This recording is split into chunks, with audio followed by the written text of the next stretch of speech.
Hello, pessoal! Boa tarde, bom dia, boa noite a todos, a quem estiver aqui me acompanhando. Hoje estou trazendo mais uma leitura. Essa é uma leitura muito especial também, sempre tem, né? Um livrinho aí que a gente quer ler há tempos e nunca conclui. E como tá dando muito certo pra mim, tá lendo aqui, compartilhando, aí eu tô me mantendo aí. Aí hoje eu trouxe esse livro aqui, Ponto de Mutação, como eu já tinha falado em algum vídeo passado. E esse livrinho aqui eu comprei também já faz um tempo, já li ele pela metade várias vezes, já usei para pesquisas, para um artigo que eu tive que escrever para uma pós-graduação, e como referência, né? Eu acho que ele é muito importante pra gente enquanto sociedade. E ele traz muita informação, muita coisa que faz a gente assim ampliar, sabe, a nossa percepção de mundo, de relação, né, dos seres humanos com o mundo. Então, gente, quem quiser me acompanhar, quem tiver a fim de ouvir um pouquinho essa leitura, sinta-se convidado, sinta-se à vontade e bora lá, né? Eu acho que essa leitura vai demorar aí alguns videozinhos até a gente conseguir terminar, mas ninguém tem pressa aqui, né? Um dia de cada vez, vamos vivendo a nossa vida, né? Da melhor forma possível. Essa é uma das coisas que eu mais gosto de fazer, que é fazer leituras.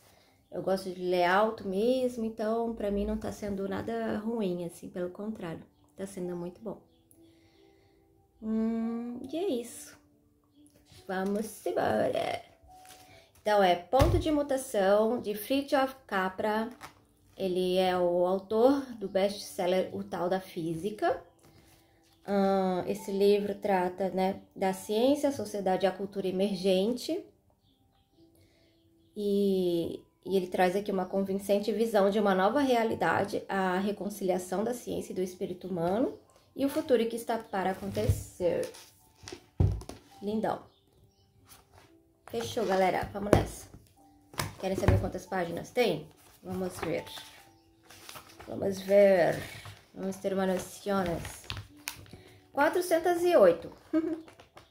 Só isso, mais nada. Vamos embora.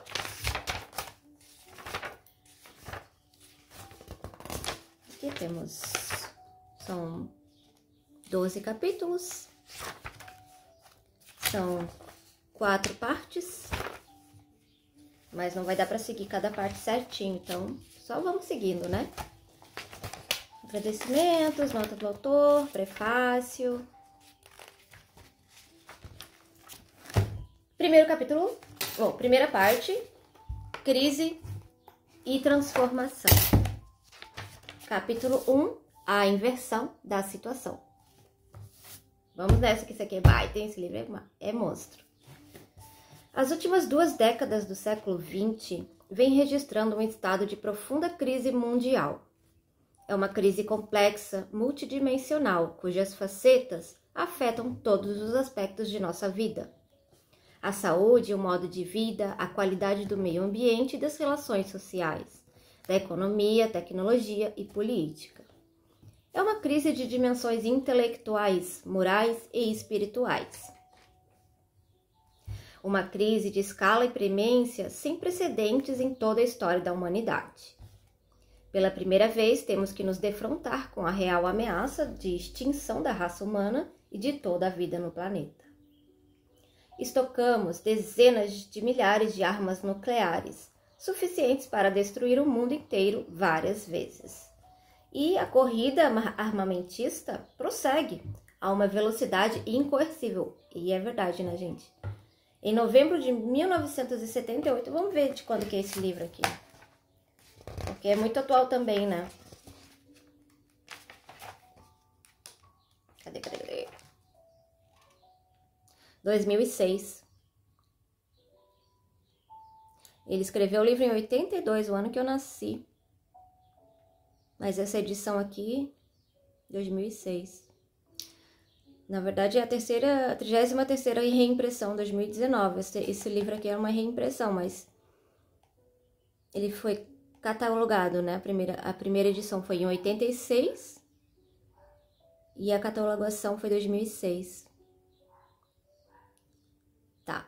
Eu acho que é a primeira edição brasileira, né? Que foi traduzido em 86. Ele escrito em 82. Faz 42 anos, galera. Olha só como é atual. Bom, pela primeira vez temos que nos defrontar com a real ameaça de extinção da raça humana e de toda a vida no planeta. Estocamos dizer, já falei. Em novembro de 1978, quando os Estados Unidos e a União Soviética estavam completando sua segunda rodada de conversações sobre os tratados de limitação de armas estratégicas, o Pentágono lançou seu mais ambicioso programa de produção de armas nucleares em 2 décadas. 2 anos depois, isso culminou no maior boom militar da história, um orçamento quinquenal de defesa de $1 trilhão. Desde então, as fábricas norte-americanas de bombas vêm funcionando a plena capacidade. Na Pantex, a fábrica do Texas, onde são montadas todas as armas nucleares dos Estados Unidos, foram contratados operários extras para perfazer um segundo e um terceiro turnos diários adicionais, a fim de aumentar a produção de armas cujo poder destrutivo é alarmante. Os custos dessa loucura nuclear coletiva são assustadores. Em 1978, antes da mais recente escalada de custos, os gastos militares mundiais orçavam em cerca de 425 bilhões de dólares. Mais de $1 bilhão por dia. Meu Deus. Num ano inteiro, né? Mais de uma centena de países, a maioria deles no terceiro mundo, dedicam-se à compra de armas e às vendas de equipamentos militar para guerras nucleares e convencionais. São maiores do que a renda nacional de todas as nações do mundo, à exceção de apenas uma dezena delas.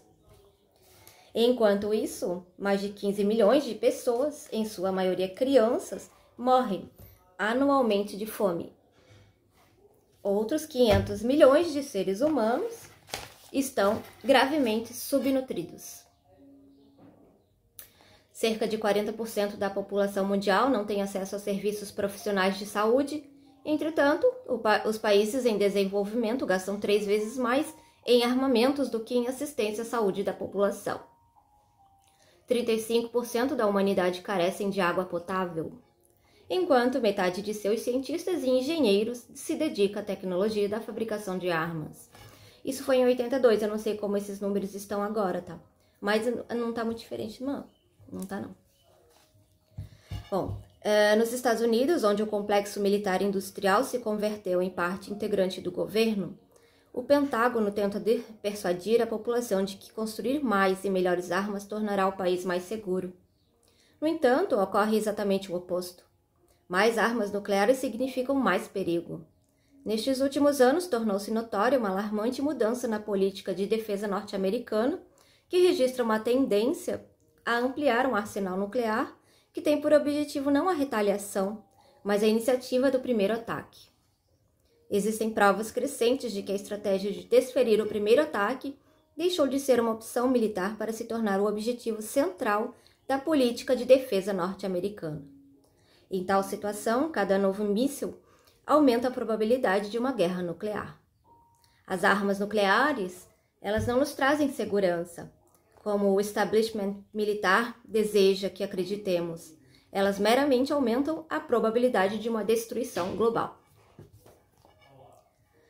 A ameaça de guerra nuclear é o maior perigo com que a humanidade hoje se defronta, mas não é absolutamente o único. Enquanto as potências militares ampliam seu arsenal letal de armas nucleares, o mundo industrial atarefa-se na construção igualmente perigosa de usinas nucleares que ameaçam extinguir a vida em nosso planeta. Há 25 anos, líderes mundiais decidiram usar os chamados átomos para a paz e apresentaram a energia nuclear como a fonte energética do futuro confiável, limpa e barata. Hoje, estamos nos tornando, de forma irremediável, conscientes de que a energia nuclear não é segura, nem limpa e nem barata. Os 360 reatores nucleares que operam atualmente no mundo inteiro e as centenas de outros em processo de instalação converteram-se numa gravíssima ameaça ao nosso bem-estar. Como estão os números hoje? Tá. Os elementos radiativos liberados por reatores nucleares são exatamente os mesmos que caem sobre a Terra após a explosão de bombas atômicas. Milhares de toneladas desse material tóxico já foram descarregados no meio ambiente, em consequência das explosões nucleares e de vazamentos de reatores. Uma vez que continuam se acumulando no ar que respiramos, nos alimentos que comemos e na água que bebemos, o nosso risco de contrair câncer e doenças genéticas continua aumentando. O mais tóxico desses venenos radiativos, o plutônio, um elemento físsil, é empregado na fabricação de bombas atômicas.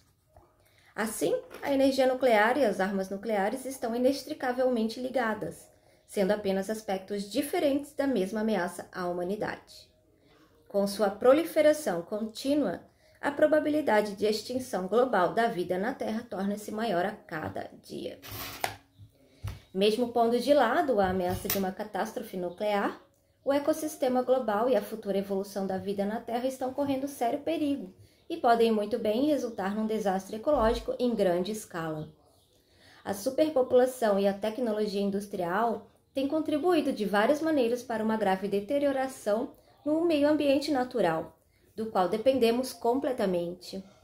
Por conseguinte, nossa saúde e nosso bem-estar estão seriamente ameaçados. Nossas principais cidades estão cobertas por camadas de smog, que é uma combinação de fumaça e nevoeiro. Sufocante, cor de mostarda. Aqueles dentre nós que vivem em cidades podem perceber isso todos os dias na ardência dos olhos e na irritação dos pulmões. Em Los Angeles, de acordo com uma declaração de 60 docentes da Escola Médica da Universidade da Califórnia, a poluição atmosférica tornou-se agora um importante risco para a saúde da maioria das pessoas desta comunidade, durante a maior parte do tempo. Mas o smog não está confinado às grandes áreas metropolitanas dos Estados Unidos. Ele é igualmente irritante, se não pior, na Cidade do México, em Atenas e Istambul. Essa contínua poluição do ar não só afeta os seres humanos, como também atinge os sistemas ecológicos. Ela ataca e mata plantas, e essa alteração na vida vegetal pode levar a drásticas mudanças em populações animais que dependem das plantas. No mundo de hoje, o smog não é encontrado apenas na vizinhança das grandes cidades, ele está disperso por toda a atmosfera da Terra e pode afetar gravemente o clima global. Os meteorologistas já falam de um véu nebuloso de poluição atmosférica que envolve todo o planeta. Além da poluição atmosférica, nossa saúde também é ameaçada pela água e pelos alimentos, uma e outros contaminados por uma grande variedade de produtos químicos tóxicos. Nos Estados Unidos, aditivos alimentares sintéticos, pesticidas, agrotóxicos, plásticos e outros produtos químicos são comercializados numa proporção atualmente avaliada em mais de 1.000 novos compostos químicos por ano. Assim, o envenenamento químico passa a fazer parte cada vez mais de nossa vida. Além disso, as ameaças à nossa saúde através da poluição do ar, da água e dos alimentos constituem meros efeitos diretos e óbvios da tecnologia humana sobre o meio ambiental natural. Efeitos menos óbvios, mas possivelmente muitíssimo mais perigosos, só recentemente foram reconhecidos e ainda não foram compreendidos em toda sua extensão.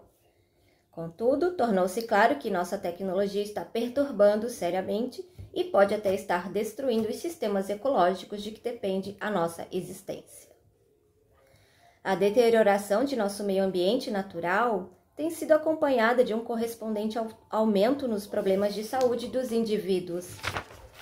Enquanto as doenças nutricionais e infecciosas são as maiores responsáveis pela morte no terceiro mundo, os países industrializados são flagelados pelas doenças crônicas e degenerativas apropriadamente chamadas de doenças da civilização, sobretudo as enfermidades cardíacas, o câncer e o derrame.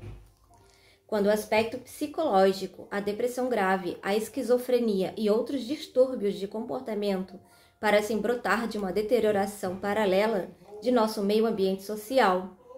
Existem numerosos sinais de desintegração social, incluindo o recrudescimento de crimes violentos, acidentes e suicídios, o aumento do alcoolismo e do consumo de drogas, e um número crescente de crianças com deficiência de aprendizagem e distúrbios de comportamento. Sabemos, né, gente? Tá muito pior hoje em dia. Ou muito mais visível, né? Eu acho que os dois. O aumento de crimes violentos e de suicídios de pessoas jovens é tão elevado que foi classificado como epidemia. Ao mesmo tempo, a taxa de mortalidade de jovens devido a acidentes, sobretudo os de trânsito, é 20 vezes superior à resultante da poliomielite, quando esta se encontrava em sua pior fase. De acordo com o economista da área de saúde Victor Fuchs, epidemia, entre aspas, né, é uma palavra suave demais para se descrever essa situação. A par dessas patologias sociais, temos presenciado anomalias econômicas que parecem confundir nossos princípios economistas e políticos. Inflação galopante, desemprego maciço e uma distribuição grosseiramente desigual da renda e da riqueza passaram a ser características estruturais da maioria das economias nacionais. Ou se é, meu Deus. Olha só esse livro, né, gente, como que é atual. A consternação e o desalento resultantes disso são agravados pela percepção de que a energia e nossos recursos naturais, os ingredientes básicos de toda a atividade industrial, estão sendo rapidamente exauridos. Deixa eu tirar isso aqui.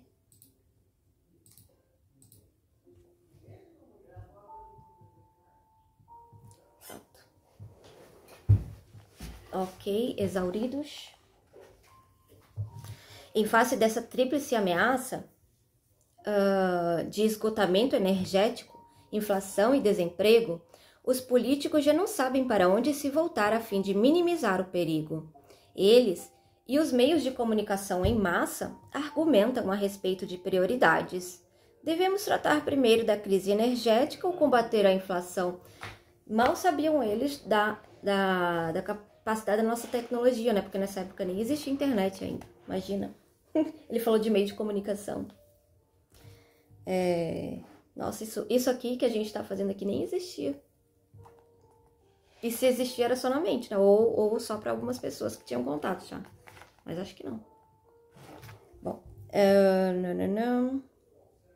em face dessa tríplice ameaça, eles e os meios de comunicação de massa argumentam a respeito de prioridades. Devemos tratar primeiro da crise energética e combater a inflação, sem se aperceberem de que ambos os problemas, assim como todos os outros aqui mencionados, são apenas facetas diferentes de uma só crise. Opa! Quer falemos de câncer, criminalidade, poluição, energia nuclear, inflação ou escassez de energia, a dinâmica subjacente a esses problemas é a mesma. O objetivo central deste livro é esclarecer essa dinâmica e apontar para direções que mudem a situação atual.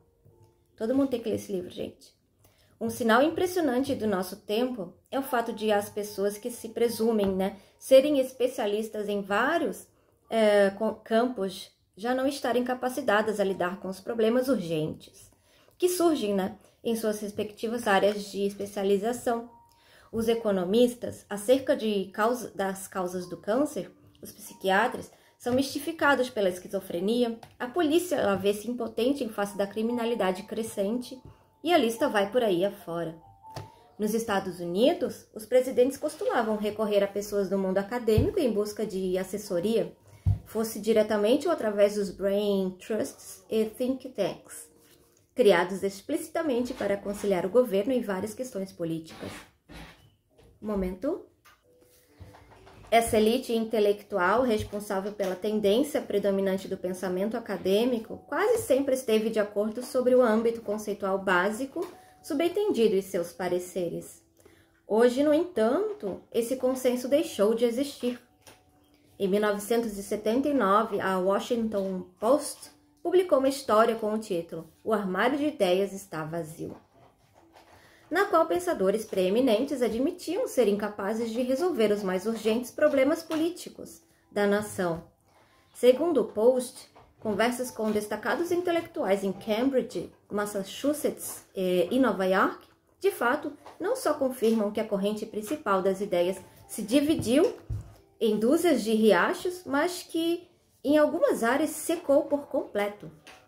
Um dos entrevistados, Irving Kristol, professor de urbanismo do Henry R. Luce, só um momentinho, continuando, então esse Henry R. Luce na Universidade de Nova York, ele declarou estar se demitindo de sua cátedra porque já não tenho nada a dizer. Penso que ninguém tem. Quando um problema se torna extremamente difícil, perdemos o interesse por ele. Como causas de sua confusão ou renúncia, os intelectuais citaram novas circunstâncias ou o curso dos acontecimentos. Vietnã, Watergate e a persistência de favelas, pobreza e criminalidade. As novas consequências e o curso dos acontecimentos, né? Nenhum deles, entretanto, identificou o verdadeiro problema subjacente à nossa crise de ideias. O fato de a maioria dos intelectuais que constituem o mundo acadêmico subscrever percepções estreitas da realidade, que são inadequadas para enfrentar os principais problemas de nosso tempo. Esses problemas, como veremos em detalhe, são sistêmicos, né? Pegam todo mesmo. Interdependentes, né? O que significa que estão intimamente interligados e são interdependentes. Não podem ser entendidos no âmbito da metodologia fragmentada, que é característica de nossas disciplinas acadêmicas, né? E de nossos organismos governamentais. Tal abordagem não resolverá nenhuma de nossas dificuldades. Limitar-se-á a transferi-las de um lugar para o outro na complexa rede de relações sociais e ecológicas. Uma resolução só poderá ser implementada se a estrutura da própria teia for mudada, o que envolverá transformações profundas em nossas instituições sociais, em nossos valores e ideias. Quando examinamos as fontes de nossa crise cultural, ficará evidente que a maioria de nossos principais pensadores usa modelos conceituais obsoletos e variáveis irrelevantes. Ficará também evidente que um aspecto significativo do nosso impasse conceitual está em que a totalidade dos eminentes intelectuais entrevistados pelo Washington Post era constituída de homens.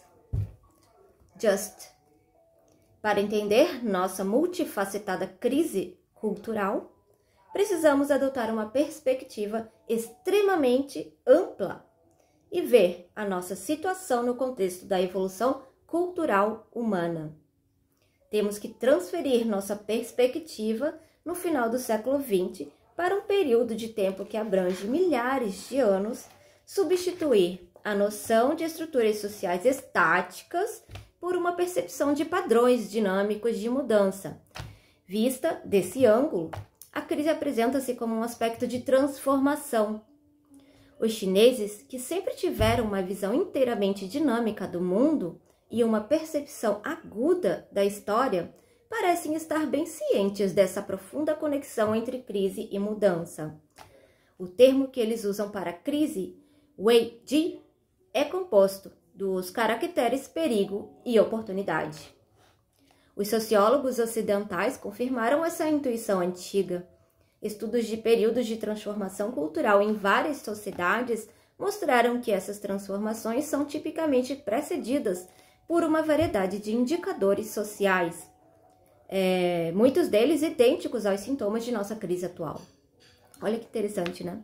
Incluem uma sensação de alienação e um aumento de doenças mentais, crimes violentos e desintegração social, assim como um interesse maior na prática religiosa. Tudo isso foi também observado em nossa sociedade na década passada. Acho que ele está falando ali de 70, 60, de certo. Em tempos de mudança cultural histórica, esses indicadores tendem a manifestar-se de 1 a 3 décadas antes da transformação central. Deixa eu ver de novo. Tende a manifestar-se de 1 a 3 décadas. Já passou, né?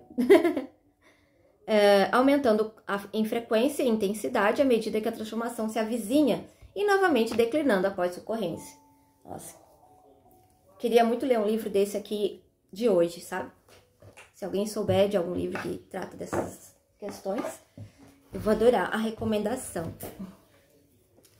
Eu vou trazer também aquele Homo Deus, eu imagino que ele traga algumas questões assim, né? Mas enfim, voltando aqui, não vamos sair. Pausa para tomar uma água. As transformações culturais desse gênero, elas são etapas essenciais ao desenvolvimento das civilizações. As forças subjacentes a esse desenvolvimento são complexas e os historiadores eles estão longe de elaborar uma teoria abrangente da dinâmica cultural. Mas parece que todas as civilizações passam por processos cíclicos semelhantes de gênese, crescimento, colapso e desintegração. Gênese, crescimento, colapso e desintegração. O gráfico, tem um gráfico que ele mostra esse padrão, né, nas principais civilizações em torno do Mediterrâneo. Gráfico de ascensão e queda das principais civilizações. Aí ele traz aqui o Sumério-Acadiana do ano 3000 a.C.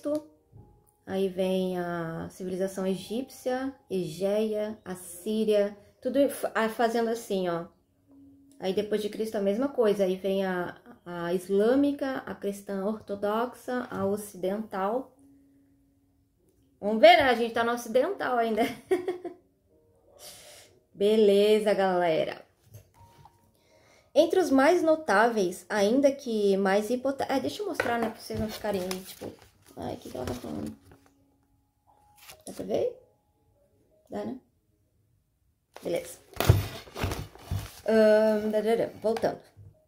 Entre os mais notáveis, ainda que mais hipotéticos, estudos dessas curvas de ascensão e queda de civilizações, cumpre citar a importante obra de quem? Do Arnold Toynbee, Study of History.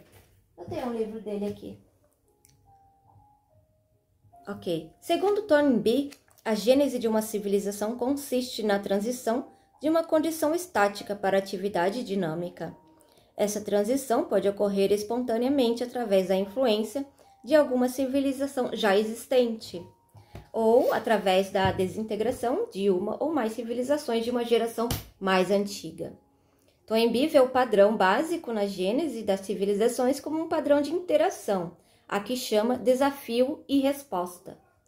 Um desafio do ambiente natural ou social, ele provoca uma resposta criativa numa sociedade ou num grupo social, a qual induz essa sociedade a entrar no processo de civilização. A civilização ela continua a crescer quando sua resposta bem-sucedida ao desafio inicial gera um ímpeto cultural, que leva nessa sociedade para além de um estado de equilíbrio, que então se rompe e se apresenta como um novo desafio. Desse modo, o padrão inicial de desafio e resposta é repetido em sucessivas fases de crescimento, pois cada resposta bem-sucedida ela produz um desequilíbrio que requer novos ajustes criativos.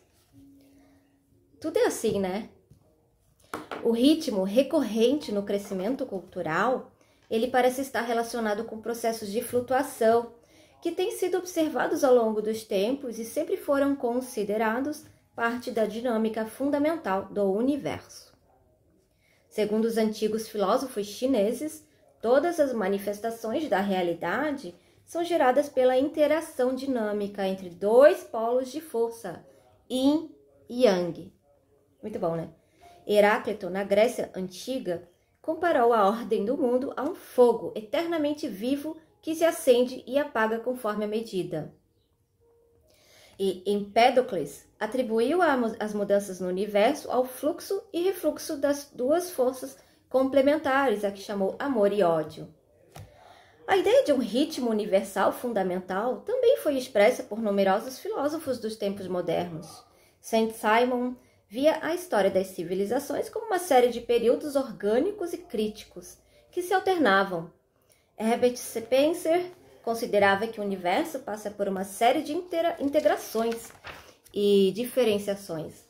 E Hegel, ele entendia a história humana como um desenvolvimento em espiral, que parte de uma forma de unidade, né? Ele passa por uma fase de desunião e dessa para a reintegração num plano superior.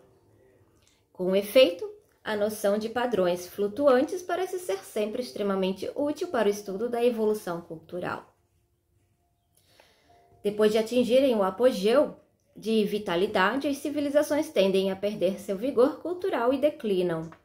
Um elemento essencial desse colapso cultural, segundo Toynbee, é a perda de flexibilidade. Quando estruturas sociais e padrões de comportamento se tornam tão rígidos que a sociedade não pode mais adaptar-se a situações cambiantes, ela é incapaz de levar avante o processo criativo de evolução cultural, né?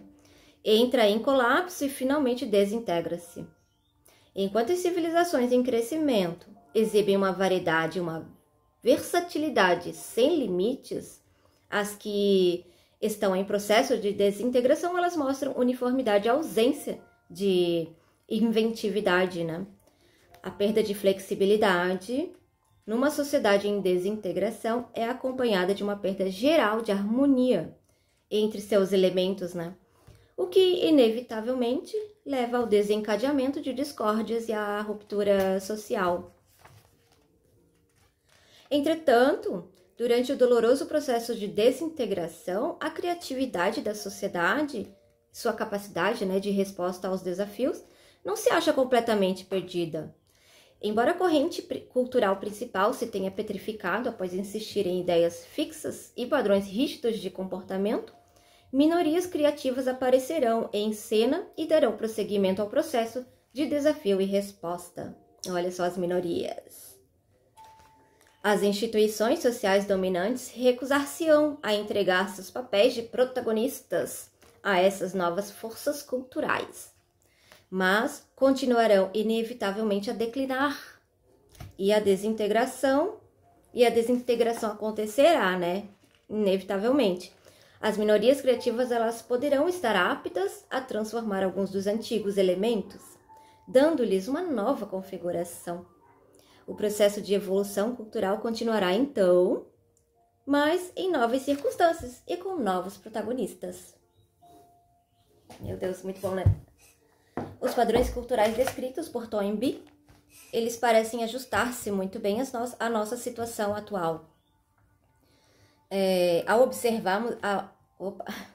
observarmos a natureza dos nossos desafios, não os vários sintomas de crise, mas as mudanças subjacentes ao nosso meio ambiente natural e social, podemos reconhecer a confluência de diversas transições. Algumas delas estão relacionadas com um recursos naturais, né? Outras com valores e ideias culturais. Algumas são partes de flutuação periódicas, outras ocorrem dentro de padrões de ascensão e queda. Cada um desses processos tem uma periodicidade distinta, mas todos eles envolvem períodos, né, de transição que estariam coincidindo no presente momento. Entre essas transições existem 3 que abalarão os alicerces de nossas vidas e afetarão profundamente o nosso sistema social, econômico e político. Aí ele vai falar agora das 3 transições. A primeira transição, e talvez a mais profunda, deve-se ao lento, relutante, mas inevitável, atenção, declínio do patriarcado. Yes! Olha isso. A periodicidade associada ao patriarcado é de pelo menos 3.000 anos. Um período tão extenso que não podemos dizer se estamos diante de um processo cíclico ou não, pois são mínimas as informações de que dispomos acerca das eras pré-patriarcais. O que sabemos é que, nestes últimos 3.000 anos, a civilização ocidental e suas precursoras assim como a grande maioria das outras culturas, basearam-se em sistemas filosóficos, sociais e políticos em que os homens, pela força, pressão direta ou através do ritual, da tradição, lei e linguagem, costumes, etiqueta, educação e divisão do trabalho determinam que papel as mulheres devem ou não desempenhar, e no qual a fêmea está em toda parte submetida ao macho. O poder do patriarcado, ele tem sido extremamente difícil de entender por ser totalmente preponderante. Tem influenciado nossas ideias mais básicas acerca da natureza humana e de nossa relação com o universo. A natureza do homem e a relação dele. Dele com o universo, no caso. Na linguagem patriarcal, essa, né? Era o único sistema que até data recente nunca tinha sido abertamente desafiado em toda a história documentada e cujas doutrinas eram tão universalmente aceitas que pareciam constituir leis da natureza. Na verdade, eram usualmente apresentadas como tal. Hoje, porém, a desintegração do patriarcado tornou-se evidente. O movimento feminista, ele é uma das fortes correntes culturais do nosso tempo e terá um profundo efeito sobre a nossa futura evolução. Com certeza, já está tendo, né? A segunda transição, que terá um profundo impacto sobre nossa vida, nos é imposta pelo declínio da era do combustível fóssil. Os combustíveis fósseis, que são os combustíveis, são os resíduos de plantas fossilizadas que foram enterradas na crosta da Terra e chegaram ao seu atual estado através de reações químicas ocorridas durante longos períodos de tempo, né? Como o carvão, o petróleo, o gás natural, eles têm sido as principais fontes de energia da moderna era industrial e, quando se esgotarem, essa era chegará ao fim. Numa ampla perspectiva histórica da evolução cultural, a era do combustível fóssil e a era industrial são apenas um breve episódio, um pico estreito em torno do ano 2000 em nosso gráfico. Os combustíveis fósseis estarão esgotados por volta de 2300. Mas os efeitos econômicos e políticos desse declínio já estão sendo sentidos. Esta década será marcada pela transição da era do combustível fóssil para uma era solar, acionada por energia renovável oriunda do Sol. E essa mudança ela envolverá transformações radicais em nossos sistemas econômicos e políticos, obrigatoriamente, né? A terceira transição também está relacionada com os valores culturais. Ela envolve o que hoje é frequentemente chamado de mudança de paradigma. Uma mudança profunda no pensamento, percepção e valores que formam uma determinada visão da realidade. Very important. O paradigma, ora em transformação, dominou nossa cultura durante muitas centenas de anos, ao longo dos quais modelou nossa moderna sociedade ocidental e influenciou significativamente o resto do mundo. Esse paradigma ele compreende um certo número de ideias e valores que diferem nitidamente dos da Idade Média. São valores que estiveram associados a várias correntes da cultura ocidental, entre elas a Revolução Científica, o Iluminismo e a Revolução Industrial.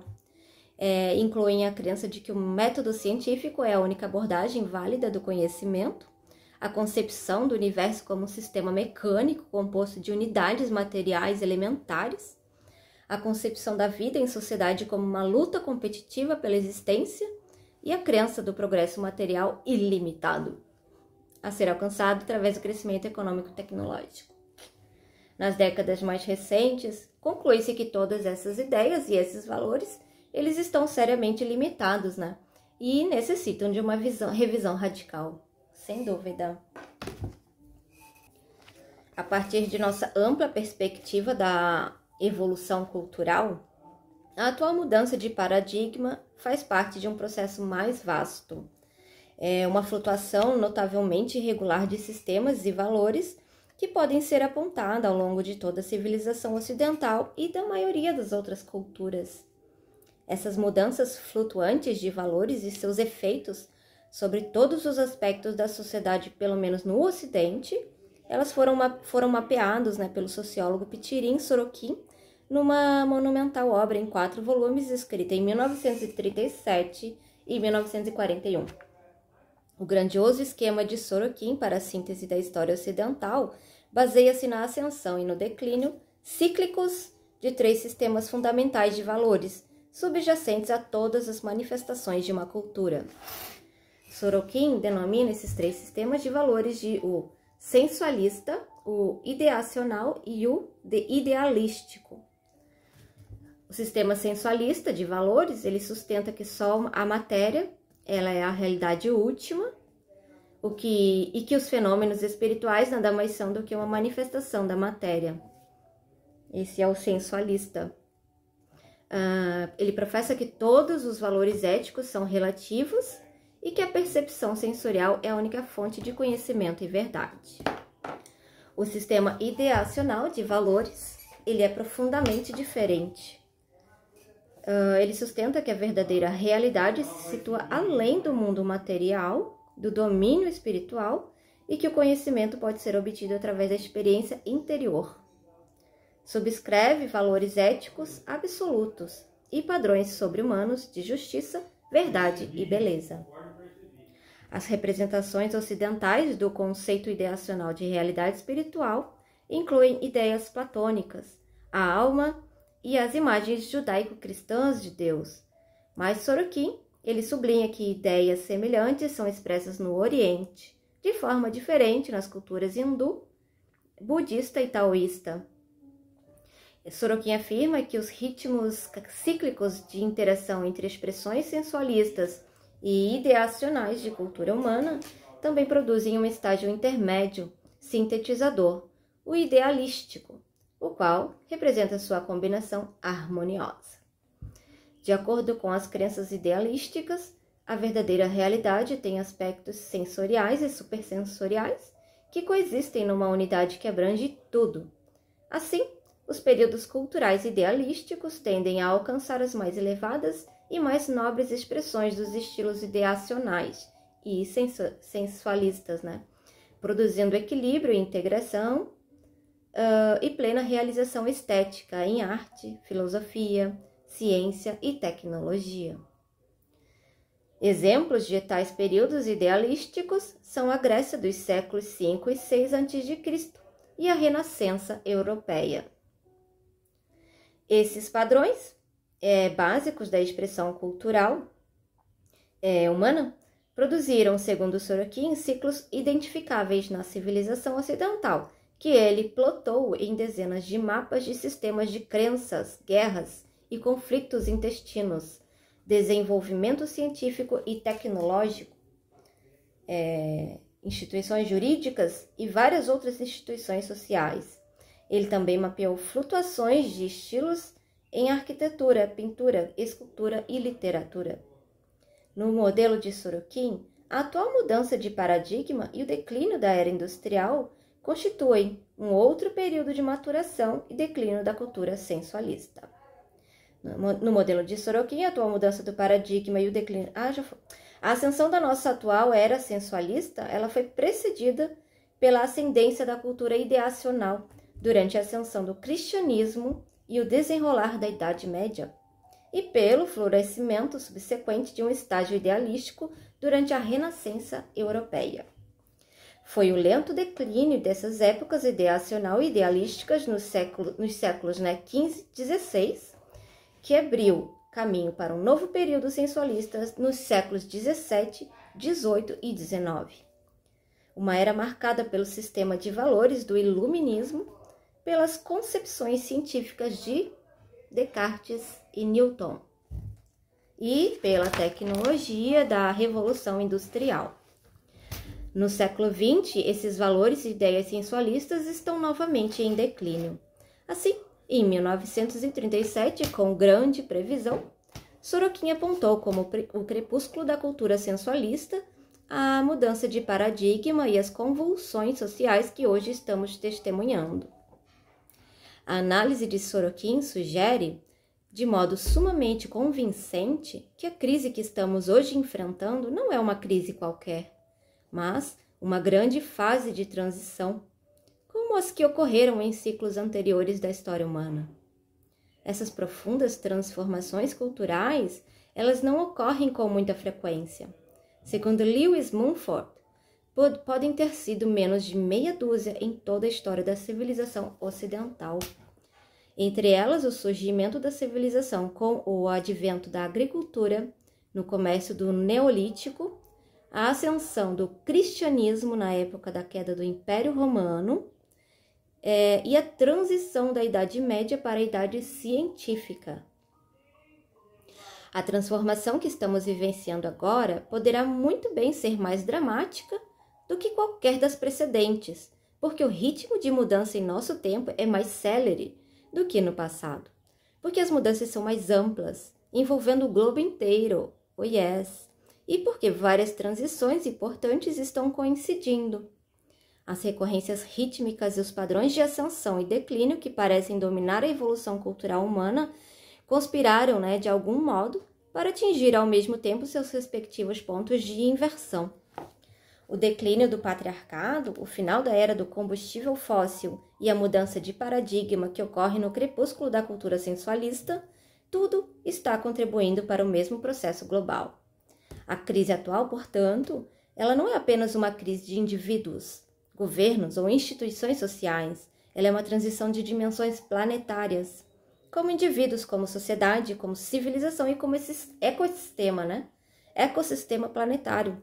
Nós estamos chegando, a um momento decisivo.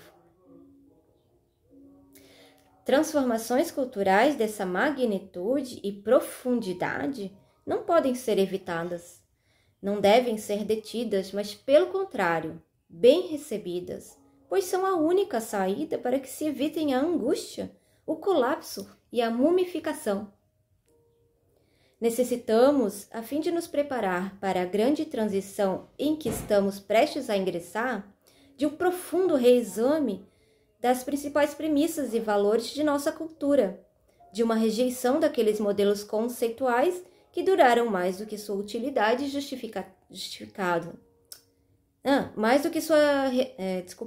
utilidade justificava, e de um novo reconhecimento de alguns dos valores descartados em períodos anteriores da nossa história cultural. Uma tão profunda e completa mudança na mentalidade da cultura ocidental, ela deve ser naturalmente acompanhada de uma igualmente profunda alteração nas relações sociais e formas de organização social. Transformações que vão muito além das medidas superficiais de reajustamento econômico e político que estão sendo consideradas pelos líderes políticos de hoje. Durante essa fase de reavaliação e renascimento cultural, será importante minimizar as agruras, a discórdia e as rupturas que inevitavelmente ocorrem em períodos de grandes mudanças sociais, a fim de tornar a transição tão indolor quanto possível. Portanto, é essencial que se vá além dos meros ataques a determinados grupos ou instituições sociais, mostrando que suas atitudes e comportamento refletem um sistema de valores que sustenta toda a nossa cultura, mas está ficando agora obsoleto. Será necessário reconhecer e comunicar amplamente o fato de que as nossas mudanças sociais correntes, elas são manifestações de uma transformação cultural, ela é muito mais ampla, e inevitável. Somente então estaremos aptos a abordar a espécie de transição cultural harmoniosa e pacífica, descrita num dos mais antigos livros de sabedoria da humanidade, o I Ching, chinês, ou o livro das mutações. O movimento é natural, surge espontaneamente. Por essa razão, a transformação do antigo torna-se fácil. O antigo é descartado e o novo é introduzido. Ambas as medidas se harmonizam com o tempo, não resultando daí, portanto, nenhum dano. Isso foi uma citação. O modelo de dinâmica cultural que será usado em nosso exame de transformação social em curso se baseia em parte nas ideias de Toynbee sobre a ascensão e queda das civilizações, na antiquíssima noção de um ritmo universal fundamental, que resulta em padrões culturais flutuantes, na análise de Sorokin da flutuação dos sistemas de valores e no ideal de transições culturais harmoniosas retratados no I Ching. A principal alternativa para esse modelo, que está relacionada com ele, mas é diferente entre vários aspectos, é a concepção marxista da história, conhecida como materialismo dialético ou histórico. Segundo Marx, as raízes da evolução social não se situam numa mudança de ideias ou valores, mas nos fatores econômicos e tecnológicos. A dinâmica da mudança é a de uma interação dialética de opostos decorrente de contradições que são intrínsecas a todas as coisas. Marx tirou essa ideia da filosofia de Hegel e adaptou-a à sua análise de mudança social, afirmando que todas as transformações que ocorrem na sociedade, elas provêm de suas contradições internas. Considerou que os principais contraditórios da organização social estão consubstanciados nas classes da sociedade e que a luta de classes é uma consequência de sua interação dialética. A concepção marxista da dinâmica cultural, baseada na noção hegeliana de mudança rítmica recorrente, não difere nesse aspecto dos modelos de Toynbee, Sorokin e do I Ching. Entretanto, diverge significativamente desses modelos em sua ênfase no conflito e na luta. Para Marx, a luta de classes era a força propulsora da história. Ele sustentava que todo progresso histórico importante nasce do conflito, da luta e da revolução violenta. O sofrimento e o sacrifício humanos eram um preço que tinha que ser pago para se chegar à mudança social. A ênfase dada à luta na teoria de Marx sobre a evolução histórica é paralela à ênfase de Darwin na luta dentro da evolução biológica. De fato, disse que a imagem favorita de Marx sobre si mesmo era a de o Darwin da sociologia. A ideia da vida como uma luta constante pela existência que tanto Darwin quanto Marx ficaram devendo ao economista Thomas Malthus foi vigorosamente promovida no século XIX pelos darwinistas sociais, que influenciaram, se não Marx, certamente muitos de seus seguidores. Creio que sua visão da evolução social enfatiza exageradamente o papel da luta e do conflito, esquecendo o fato de que toda luta ocorre na natureza dentro de um contexto mais amplo de cooperação. É verdade.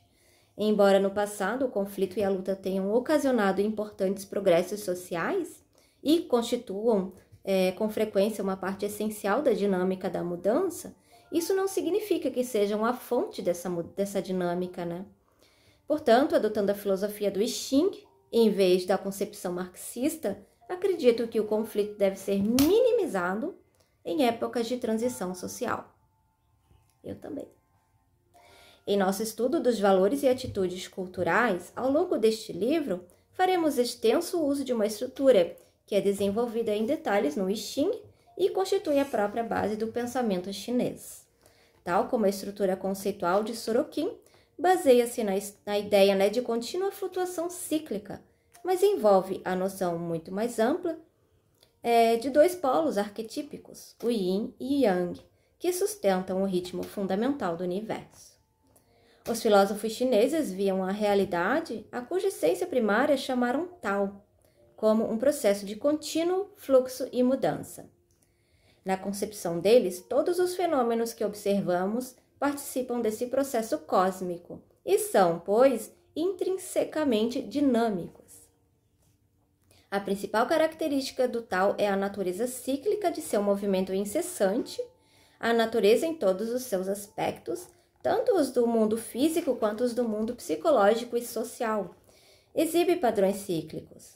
Os chineses eles atribuem a essa ideia de padrões cíclicos uma estrutura definida mediante a introdução dos opostos, o Yin e Yang, os dois polos que fixam os limites para os ciclos de mudança, tendo Yang atingido o seu clímax.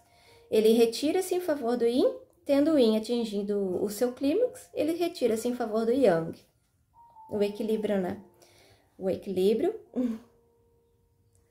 Bom, Na concepção chinesa, todas as manifestações do Tao, elas são geradas, né, pela interação dinâmica desses dois polos arquetípicos, os quais estão associados a numerosas imagens de opostos colhidas na natureza e na vida social. É importante e muito difícil para nós ocidentais entender que esses opostos, eles não pertencem a diferentes categorias, mas são polos extremos, né, de um único todo. Nada é apenas yin ou apenas yang. Todos os fenômenos naturais, eles são manifestações de uma contínua oscilação entre os dois polos. Todas as transições, elas ocorrem gradualmente e numa progressão ininterrupta. A ordem natural é de equilíbrio dinâmico entre o yin e o yang. Os termos yin e yang tornaram-se recentemente populares no Ocidente, mas raramente são usados em nossa cultura na acepção chinesa. Quase sempre refletem preconceitos culturais que distorcem seriamente seu significado original. Uma das melhores interpretações é dada por Manfred Porkert, em seu estudo abrangente da medicina chinesa. Segundo Porkert, o yin corresponde a tudo que é contrátil, receptivo e conservador, ao passo que o yang ele implica tudo que é expansivo, agressivo e exigente. Outras associações incluem, por exemplo, yin, terra, lua, inverno, umidade, frescor interior. O yang é céu, sol, dia, verão, secura, calidez e superfície. Agora eu vou ler os dois juntos, tá? Yin e yang, né? Terra e céu, lua e sol, noite e dia, inverno, verão, umidade, secura, frescor, calidez, interior, superfície. Na cultura chinesa, o yin e yang nunca foram associados a valores morais. O que é bom não é yin ou yang, mas o equilíbrio dinâmico entre ambos, o que é mal ou nocivo, é o desequilíbrio entre os dois. Desde os tempos mais remotos da cultura chinesa, o yin está associado ao feminino e o yang ao masculino. Essa antiga associação é extremamente difícil de avaliar hoje, por causa de sua reinterpretação, né? E distorção em subsequentes eras patriarcais. Em biologia humana, as características masculinas e femininas não estão nitidamente separadas, mas ocorrem em proporções variáveis em ambos os sexos. Da mesma forma, os antigos chineses acreditavam que todas as pessoas, homens ou mulheres, passam por fases yin e yang. A personalidade de cada homem e de cada mulher não é uma entidade estática, mas um fenômeno dinâmico resultante da interação entre elementos masculinos e femininos. Essa concepção da natureza humana está em contraste flagrante com a da nossa cultura patriarcal, que estabeleceu uma ordem rígida em que se supõe que todos os homens são masculinos e todas as mulheres femininas, e distorceu o significado desses termos ao conferir aos homens os papéis de protagonistas e a maioria dos privilégios da sociedade. Em virtude, dessa predisposição patriarcal, a frequente associação do yin com passividade, do yang com atividade, é particularmente perigosa. Em nossa cultura, as mulheres têm sido tradicionalmente retratadas como passivas e receptivas, e os homens como ativos e criativos. Essas imagens remontam à teoria da sexualidade de Aristóteles e têm sido usadas ao longo dos séculos como explicação científica para manter as mulheres num papel subordinado, subserviente em relação aos homens. Pois é, a associação do yin com passividade e do yang com atividade parece ser ainda uma outra expressão de estereótipos patriarcais, uma moderna interpretação ocidental que está longe de refletir o significado original dos termos chineses. Bem longe, bem longe. Um dos mais importantes insights da antiga cultura chinesa foi o reconhecimento de que a atividade, entre aspas, é uma citação, eu acho, o constante fluxo de transformação e mudança, como o chama Xuan Tse, é um aspecto essencial do universo. O fluxo de transformação e mudança. O universo ele está empenhado em um movimento e uma atividade incessantes, num contínuo processo absoluto ou inatividade, estava quase inteiramente ausente da filosofia chinesa. De acordo com Helmut Wilhelm, um dos principais intérpretes ocidentais do I Ching, o estado de imobilidade absoluta é uma abstração da tal que os chineses não podiam concebê-lo. O termo Wu Wei é frequentemente usado na filosofia taoísta e significa literalmente não ação. Mas calma. No Ocidente, o termo é usualmente interpretado como referência à passividade. Isso é inteiramente errado. O que os chineses entendem por Wu Wei, W-U-W-E-I, não é a abstenção de atividade, mas a abstenção de uma certa espécie de atividade, a qual não está em harmonia com o processo cósmico em curso. O eminente sinologista Joseph Needham definiu Wu Wei como abstenção de ação contrária à natureza. Ele justifica sua tradução com uma citação de Chuang Tse, que é a seguinte, A não ação não significa nada fazer e manter o silêncio. Que se permita a todas as coisas fazerem o que elas naturalmente fazem, de modo que sua natureza fique satisfeita. É sobre isso. Se uma pessoa ela se abstém de agir contra a natureza, ou como diz Needham, de ir contra a essência das coisas, ela está em harmonia com o tal. E, portanto, suas ações serão bem-sucedidas. É aquilo que a gente fala de o universo estar conspirando a favor? Tipo isso, Este é o significado da afirmação aparentemente desconcertante de Lao Tse. Pela não ação, tudo pode ser feito. Que legal, Nossa, muito profundo isso. Muito profundo. Na concepção chinesa, portanto, parecem existir duas espécies de atividade, Uma em harmonia com a natureza e a outra contrária ao fluxo natural das coisas.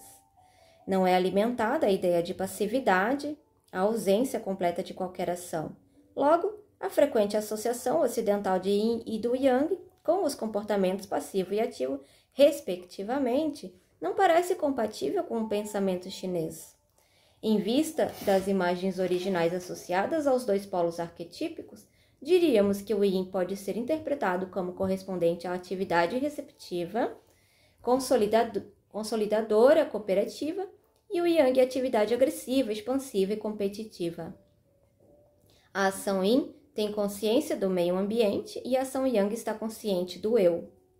Em terminologia moderna, poderíamos chamar a primeira eco-ação e a segunda ego-ação. Essas duas espécies de atividade elas estão intimamente relacionadas com dois tipos de conhecimento ou dois tipos de consciência, os quais foram reconhecidos ao longo dos tempos como propriedades características da mente humana. São usualmente denominados de método intuitivo e método racional. E têm sido tradicionalmente associados à religião ou ao misticismo e à ciência. Embora a associação do Yin e do Yang com esses dois tipos de consciência não faça parte da terminologia chinesa original, ela parece ser uma extensão natural das antigas imagens e assim a consideraremos em nosso estudo. Que bom, O racional e o intuitivo, eles são modos complementares de funcionamento da mente humana. O pensamento racional ele é linear, concentrado, analítico. Ele pertence ao domínio do intelecto, cuja função é discriminar, medir e classificar. Assim, o conhecimento racional tende a ser fragmentado. O conhecimento intuitivo, por outro lado, ele baseia-se numa experiência direta, não intelectual da realidade, em decorrência de um estado ampliado de percepção consciente. Tende a ser sintetizador, holístico e não linear. Daí, ser evidente que o conhecimento racional é suscetível de gerar atividade egocêntrica, ou yang, ao passo que a sabedoria intuitiva constitui a base da atividade ecológica, ou yin. É esta, pois, a estrutura conceitual para a nossa exploração de valores e atitudes culturais. Para os nossos propósitos, serão sumamente úteis as seguintes associações de yin e yang: feminino, masculino, contrátil, expansivo, conservador, exigente, receptivo, agressivo, cooperativo, competitivo, intuitivo, racional e sintético e analítico. Se atentarmos para esta lista de opostos, é fácil ver que nossa sociedade tem favorecido sistematicamente o yang em detrimento do yin. O conhecimento racional ele prevalece sobre a sabedoria intuitiva, a ciência sobre a religião, a competição sobre a cooperação, a exploração de recursos naturais em vez da conservação, e assim por diante. Essa ênfase, sustentada pelo sistema patriarcal e encorajada pelo predomínio da cultura sensualista durante os 3 últimos séculos, acarretou um profundo desequilíbrio cultural que está na própria raiz de nossa atual crise. Um desequilíbrio em nossos pensamentos e sentimentos, em nossos valores e atitudes e em nossas estruturas sociais e políticas.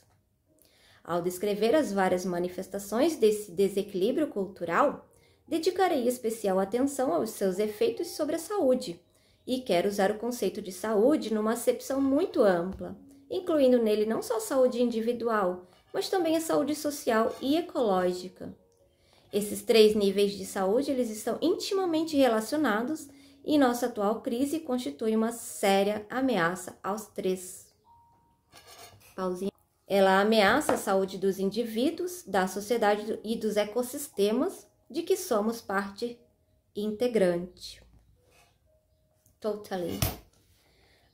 Tentarei ao longo deste livro mostrar como a preferência flagrantemente sistemática por valores, atitudes e padrões de comportamento yang resultou num sistema de instituições acadêmicas, políticas e econômicas que se apoiam mutuamente e que acabam praticamente cegas diante do perigoso desequilíbrio do sistema de valores que motiva suas atividades. De acordo com a sabedoria chinesa, nenhum dos valores defendidos pela nossa cultura é intrinsecamente mau. No entanto, ao isolá-los de seus opostos polares, ao focalizar o yang e investi-lo de virtude moral e de poder político, ocasionamos o atual e melancólico estado de coisas. Nossa cultura orgulha-se de ser científica. Nossa época é apontada como a era científica. Ela é denominada pelo pensamento racional, e o conhecimento científico é frequentemente considerado a única espécie aceitável de conhecimento. Não se reconhece geralmente que possa existir um conhecimento ou consciência intuitivo, que é tão válido e seguro quanto o outro. Essa atitude, conhecida como cientificismo, é muito difundida e impregna nosso sistema educacional e todas as outras instituições sociais e políticas. Quando o presidente Lyndon Johnson necessitou de conselhos acerca da Guerra do Vietnã, seu governo recorreu a físicos teóricos, não porque eles fossem especialistas em métodos de guerra eletrônica, mas por serem considerados os sumos sacerdotes da ciência, os guardiões do conhecimento supremo. Podemos agora dizer, em retrospecto, que Johnson teria sido muito mais bem servido se procurasse os conselhos de alguns poetas, mas isso naturalmente era e ainda é impossível. Impensável. Não é impensável que está pensado, né? A ênfase dada ao pensamento racional em nossa cultura está sintetizada no célebre enunciado de Descartes, cogito ergo sum, que é penso, logo existo. O que encorajou eficazmente os indivíduos ocidentais a equipararem sua identidade com sua mente racional e não com seu organismo total. Ali, né? A divisão, né? veremos que os efeitos dessa divisão entre mente e corpo são sentidos em toda a nossa cultura. Na medida em que nos retiramos para nossas mentes, esquecemos como pensar com nossos corpos, né? De que modo usá-los como agentes do conhecimento. Assim fazendo, também nos desligamos do nosso meio ambiental natural e esquecemos como comungar e cooperar com sua rica variedade de organismos vivos. A divisão entre espírito e matéria levou à concepção do universo como um sistema mecânico, que consiste em objetos separados, os quais, por sua vez, foram reduzidos a seus componentes materiais fundamentais, cujas propriedades e interações, acredita-se, determinam completamente todos os fenômenos naturais. Essa concepção cartesiana da natureza foi, além disso, estendida aos organismos vivos, considerando máquinas constituídas de peças separadas. Veja bem. Veremos que tal concepção mecanicista do mundo ainda está na base da maioria de nossas ciências e continua a exercer uma enorme influência em muitos aspectos de nossa vida. Levou à bem conhecida fragmentação em nossas disciplinas acadêmicas e entidades governamentais e serviu como fundamento lógico para o tratamento do meio ambiente natural, como se ele fosse formado de peças separadas a serem exploradas por diferentes grupos de interesses. A exploração da natureza ela tem andado de mãos dadas com a das mulheres, que têm sido identificadas com a natureza ao longo dos tempos. Desde as mais remotas épocas, a natureza, e especialmente a terra, tem sido vista como uma nutriente e benévola mãe, mas também como uma fêmea selvagem e incontrolável. Em eras pré-patriarcais, seus numerosos aspectos foram identificados com as múltiplas manifestações da deusa. Sob o patriarcado, a imagem benigna da natureza converteu-se numa imagem de passividade, ao longo que a visão da natureza como selvagem e perigosa deu origem à ideia de que ela tinha que ser o quê? Dominada. Pelo homem, claro. Ao mesmo tempo, as mulheres foram retratadas como passivas e subservientes ao homem. Com o surgimento da ciência newtoniana, finalmente, a natureza tornou-se um sistema mecânico que podia ser manipulado e explorado, o que coincidiu com a manipulação e a exploração das mulheres. Assim, a antiga associação de mulher e natureza interliga a história das mulheres e a do meio ambiente e é fonte de um parentesco natural entre feminismo e ecologia, que está se manifestando hoje em grau crescente. Eis as palavras de Caroline Merchant, historiadora na área das ciências na Universidade da Califórnia, Berkeley. Aqui está as palavras dela. Ao investigarmos as raízes de nosso atual dilema ambiental e suas conexões com a ciência, a tecnologia e a economia, cumpre-nos reexaminar a formação de uma visão do mundo de uma ciência que, ao reconceituar a realidade mais como uma máquina do que como um organismo vivo, sancionou a dominação da natureza e das mulheres. Tem que ser reavaliadas as contribuições de tais patriarcas da ciência, né? Da ciência moderna, que alguns, né? Muito famosos, Francis Bacon, William Harvey, René Descartes, Thomas Hobbes e Isaac Newton. São esses patriarcas que contribuíram muito com esse olhar de que a selvageria da mulher e da natureza deve ser dominada, né? Transformá-las em subservientes. Bom, a noção do homem como dominador da natureza e da mulher e a crença no papel superior da mente racional foram apoiadas e encorajadas pela tradição, adivinha, judaico-cristã, que adere à imagem de um Deus, o quê? Masculino, personificação da razão suprema e fonte do poder último, que governa o mundo a partir do alto e lhe impõe sua lei divina. As leis da natureza, investigadas pelos cientistas, elas eram vistas como reflexos dessa lei divina, originada no Espírito de Deus.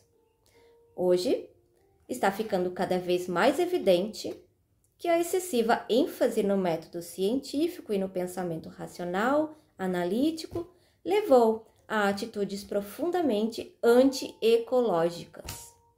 Na verdade, a compreensão dos ecossistemas é dificultada pela própria natureza da mente racional.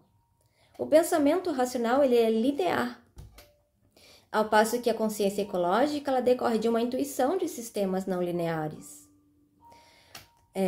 Uma das coisas mais difíceis de serem entendidas pelas pessoas em nossa cultura é o fato de que fazemos algo que é bom, continuar a fazê-lo não será necessariamente melhor.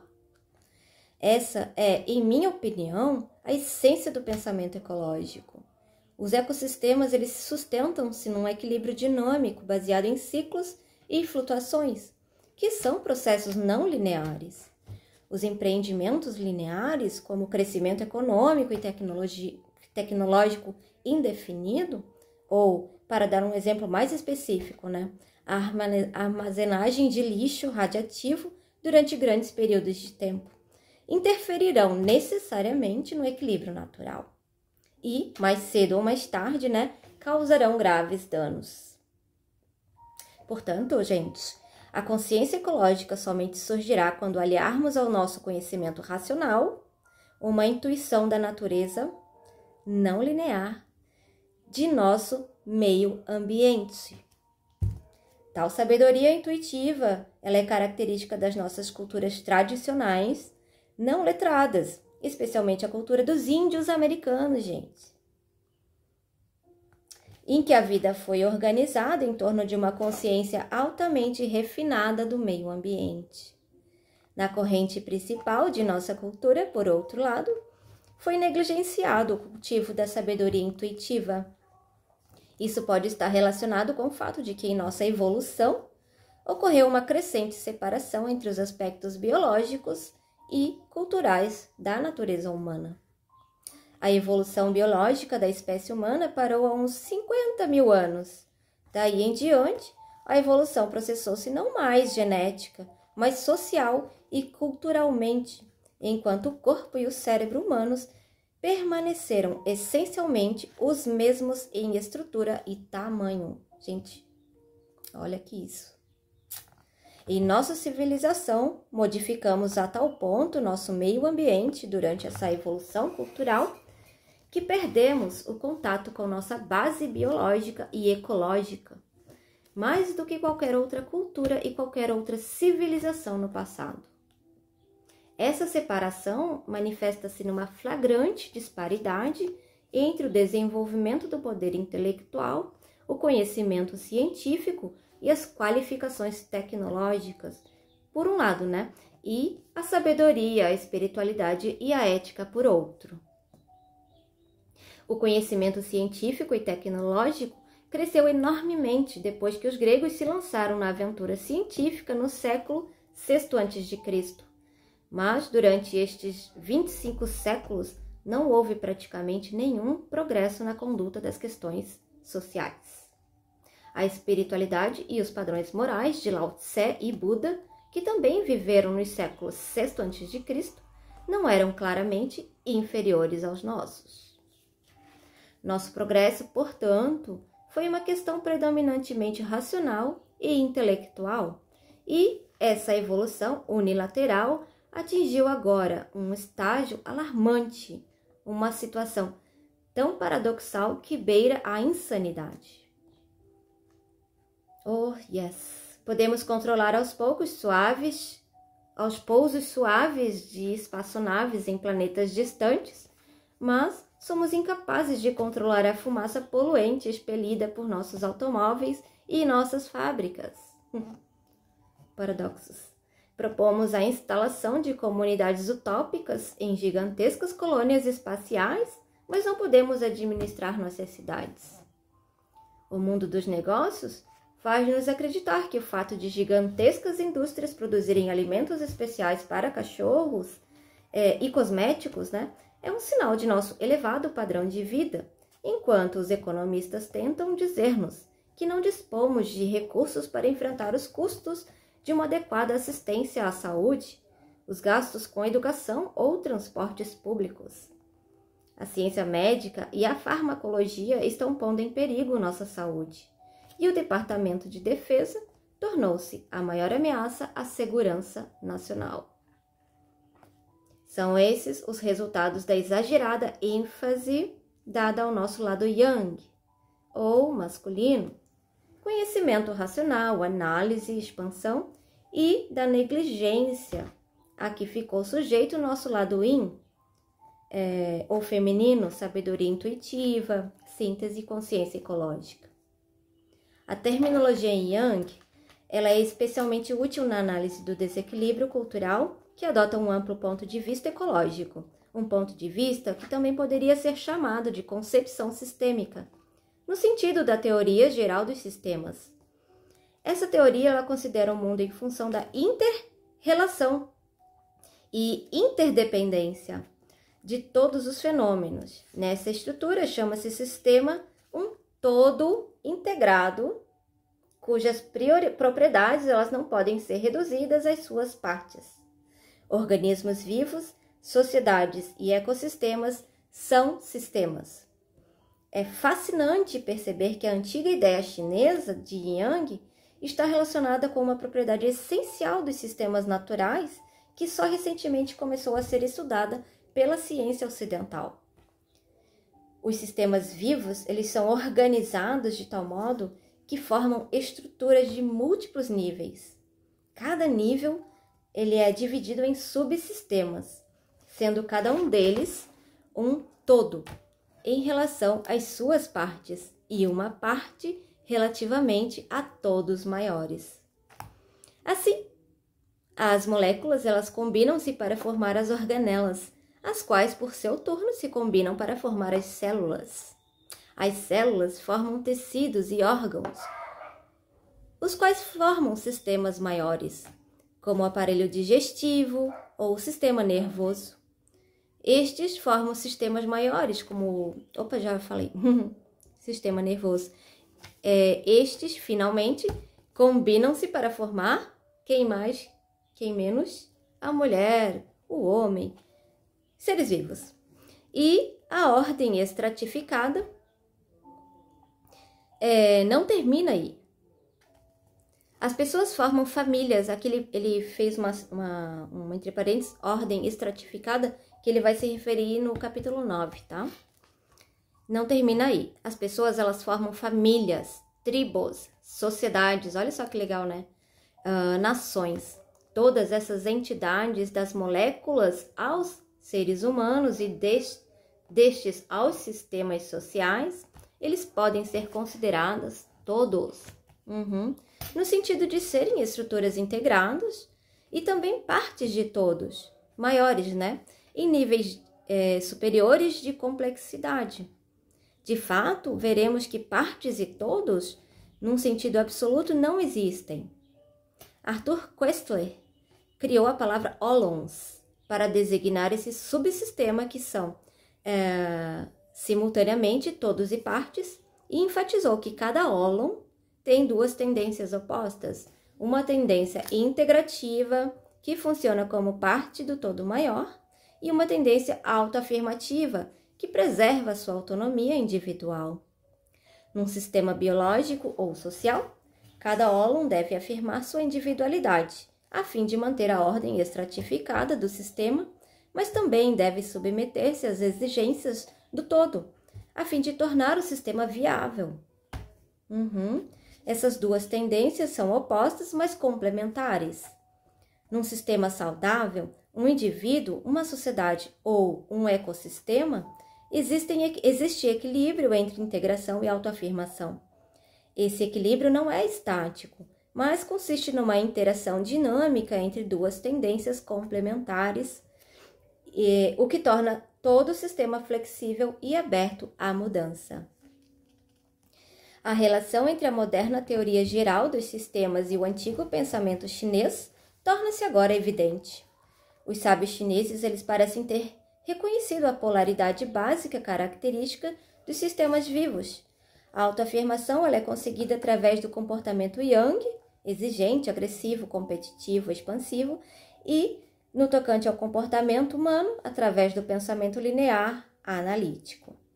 A integração ela é proporcionada pelo comportamento yin, receptivo, cooperativo, intuitivo e consciente do meio ambiente. Então, as tendências yin yang integrativas e autoafirmativas, elas são ambas necessárias à obtenção de relações sociais e ecológicas harmoniosas. A autoafirmação excessiva, ela manifesta-se como poder, controle e dominação de outros, pela força. E são esses, de fato, os padrões predominantes em nossa sociedade. O poder político, econômico, é exercido por uma classe organizada, dominante. As hierarquias sociais, elas são mantidas, de acordo com orientações racistas, sexistas, e a violação, ela tornou-se uma metáfora central de nossa cultura. A violação de mulheres, de grupos minoritários da própria terra. A nossa ciência e nossa tecnologia baseiam-se na crença seiscentista de que uma compreensão da natureza implica sua dominação pelo homem.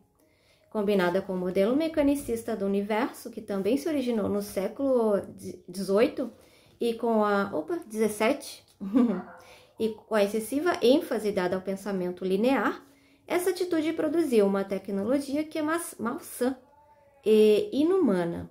Uma tecnologia em que o habitat natural, orgânico de seres humanos complexos é substituído por um meio ambiente simplificado, sintético e pré-fabricado. Essa tecnologia tem por meta o controle, a produção em massa e a padronização, e está sujeita na maior parte do tempo a uma administração centralizada que busca a ilusão de um crescimento ilimitado. Assim, a tendência autoafirmativa continua crescendo e, com ela, a exigência de submissão, que não é complemento da autoafirmação, mas o reverso desse fenômeno. Enquanto o comportamento autoafirmativo é apresentado como o ideal para os homens, espera-se das mulheres o comportamento submisso. Mas também se espera esse comportamento submisso dos empregados, e executivos, de quem se exige que neguem suas identidades individuais e adotem a identidade e os padrões de comportamento do grupo. Situação semelhante existe em nosso sistema educacional, no qual a autoafirmação é recompensada no que se refere ao comportamento competitivo, mas é desencorajada quando se expressa em termos de ideias originais e questionamento de autoridade. Ou se é. A promoção do comportamento competitivo em detrimento da cooperação é uma das principais manifestações da tendência autoafirmativa em nossa sociedade.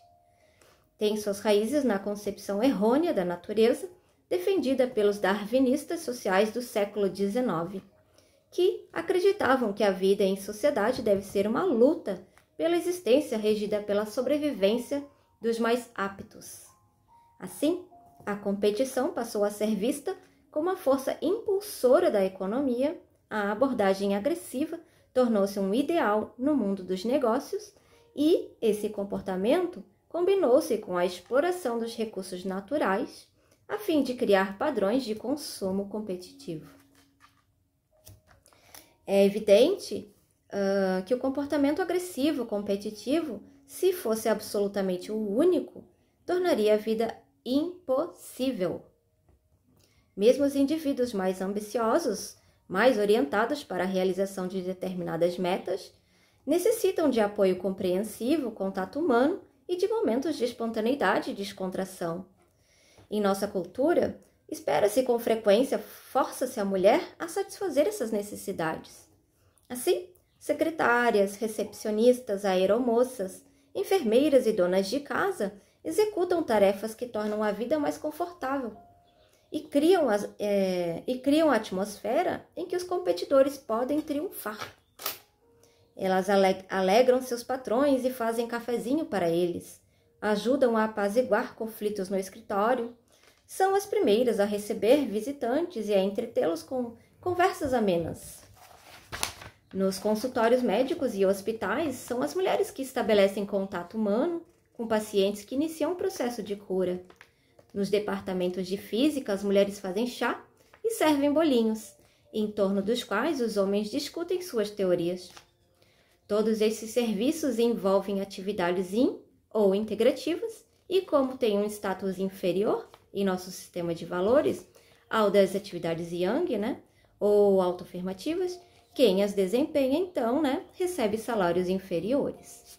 Na verdade, muitas dessas mulheres nem sequer são pagas, como as donas de casa e mães. Sabemos, gente? Por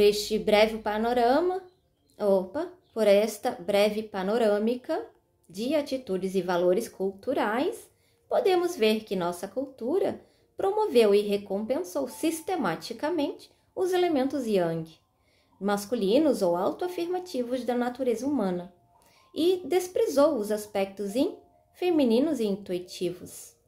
Hoje, porém, estamos testemunhando o começo de um grande movimento evolutivo. É um momento decisivo que estamos prestes a atingir marca, entre muitas outras coisas, uma inversão na flutuação entre yin e yang. Como diz o texto chinês, o yang, tendo atingido seu clímax, retira-se em favor do yin. As décadas de 60 e 70 geraram uma série de movimentos filosóficos, espirituais e políticos que parecem todos caminhar na mesma direção. Eles contrariam a excessiva ênfase nas atitudes e valores yang e tentam restabelecer um equilíbrio entre os aspectos masculino e feminino da natureza humana. Há uma preocupação crescente com a ecologia, expressa por movimentos de cidadãos que estão se organizando em torno de questões sociais e ambientais, apontando os limites para o crescimento, advogando uma nova ética ecológica e desenvolvendo apropriadas tecnologias brandas, soft. Na arena política, o movimento antinuclear está combatendo o crescimento extremo de nossa tecnologia machista, autoafirmativa, e assim fazendo, é provável que se converta numa das mais poderosas forças políticas desta década. Ao mesmo tempo, observa-se o começo de uma significativa mudança de valores. Passemos da valorização das empresas e instituições em grande escala para a noção de que o negócio é ser pequeno, small is beautiful, do consumo material, a simplicidade voluntária do crescimento econômico e tecnológico para o crescimento e o desenvolvimento interiores. Esses novos valores eles estão sendo promovidos pelo movimento do potencial humano, pelo movimento da saúde holística e vários movimentos espirituais. Barulho do caminhão do lixo. Dá para ouvir aí? Não? Talvez o mais importante em tudo isso seja o fato de o antigo sistema de valores estar sendo desafiado e profundamente modificado pelo surgimento da consciência feminista, que se originou no movimento das mulheres.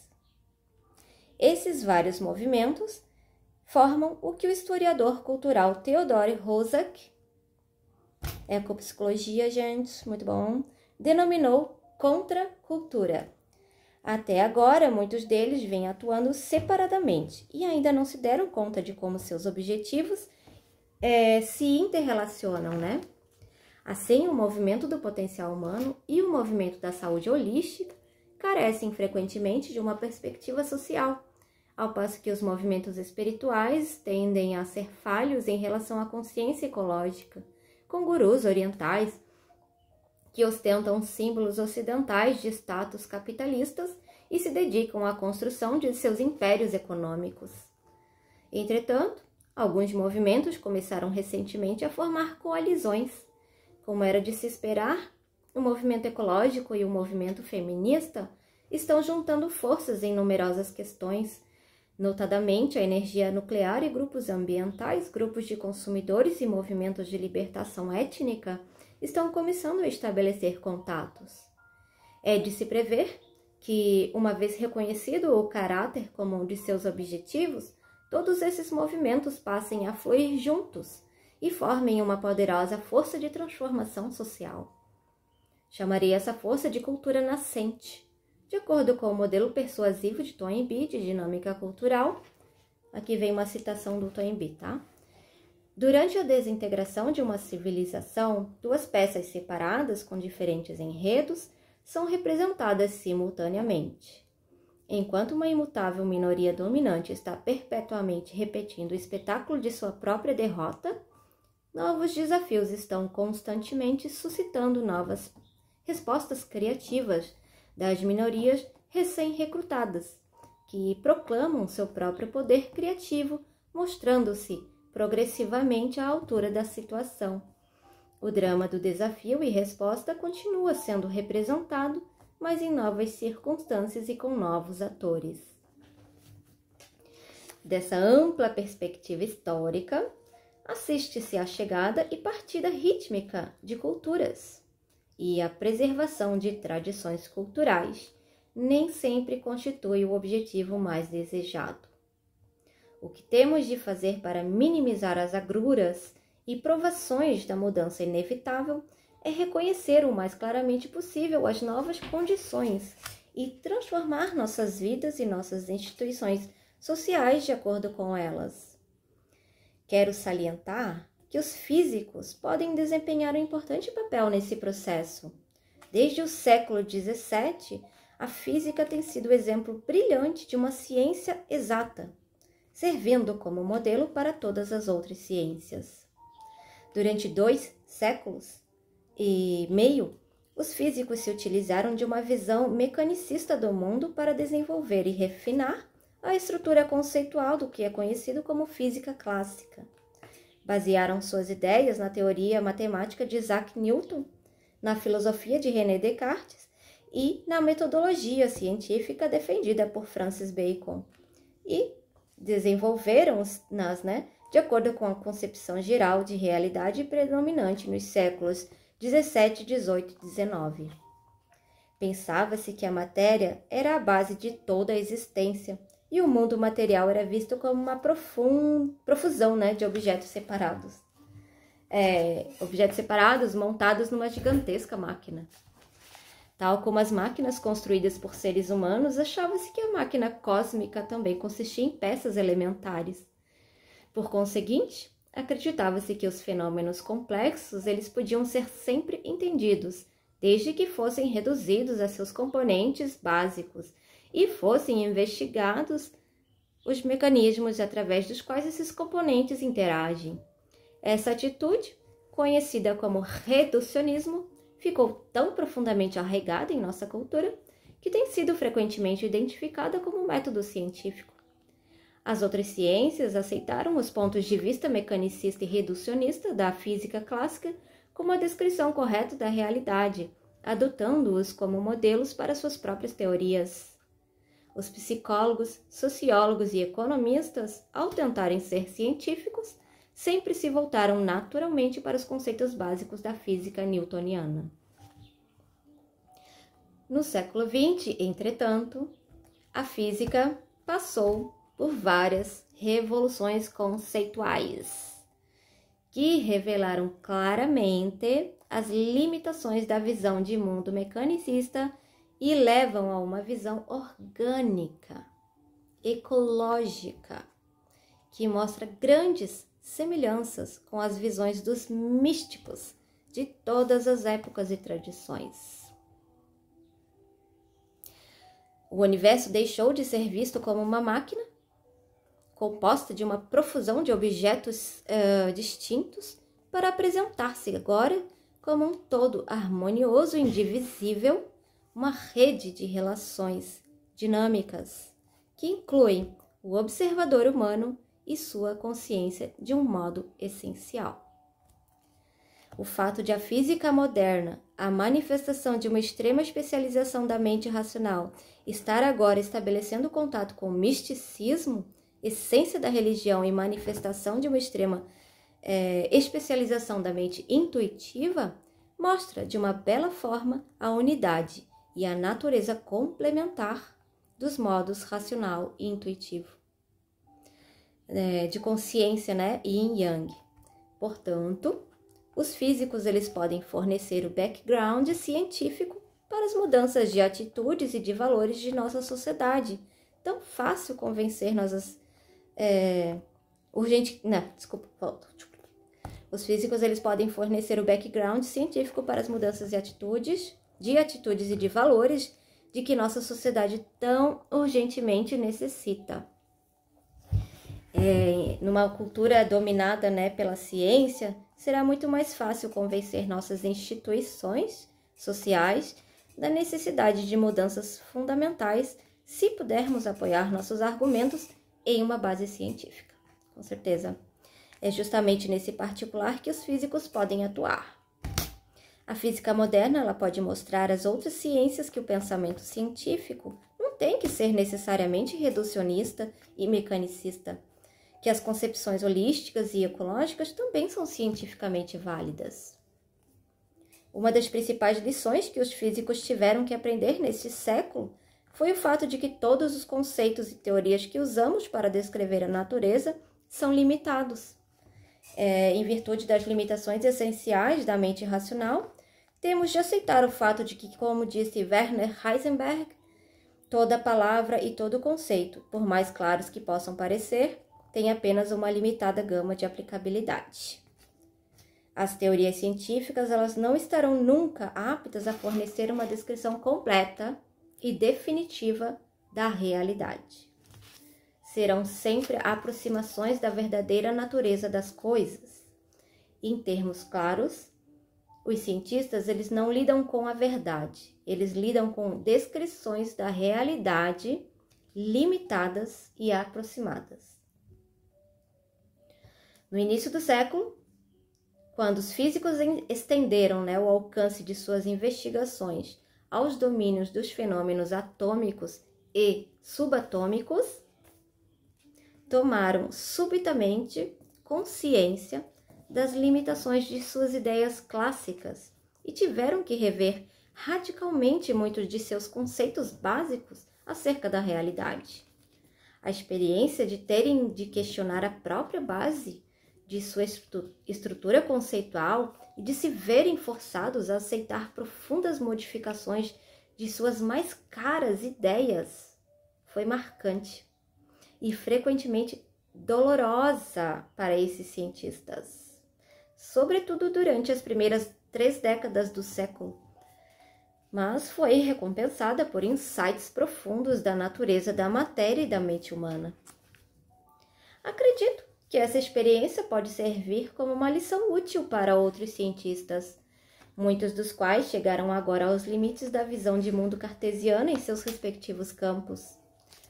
Tal como os físicos, eles também terão que aceitar o fato de que devemos modificar ou mesmo abandonar alguns de nossos conceitos ao ampliarmos a esfera de nossa experiência ou de nosso campo de estudo. Os capítulos seguintes mostrarão como as ciências naturais, assim como as humanas e as sociais, tomaram por modelo a física newtoniana clássica, agora que os físicos ultrapassaram largamente os limites desse modelo. É chegado o momento de as outras ciências ampliarem suas filosofias subjacentes. Entre as ciências que foram influenciadas pela visão de mundo cartesiana e pela física newtoniana, e que terão de mudar para serem coerentes com as concepções da física moderna, concentrar-nos-emos naquelas que se ocupam da saúde em sua mais ampla acepção ecológica, da biologia e da ciência médica à psicologia e psicoterapia, sociologia, economia e ciência política. Em todos esses campos, as limitações de visão de mundo cartesiana clássica estão ficando agora evidentes.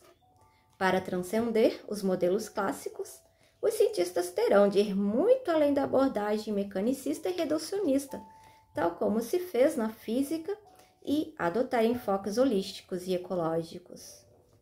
Embora suas teorias precisem ser compatíveis com as da física moderna, os conceitos da física não servirão sempre como modelos apropriados para outras ciências.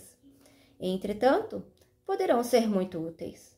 Os cientistas não terão por que relutar em adotar uma estrutura holística, como frequentemente o fazem hoje em dia, por temor, de serem anticientíficos.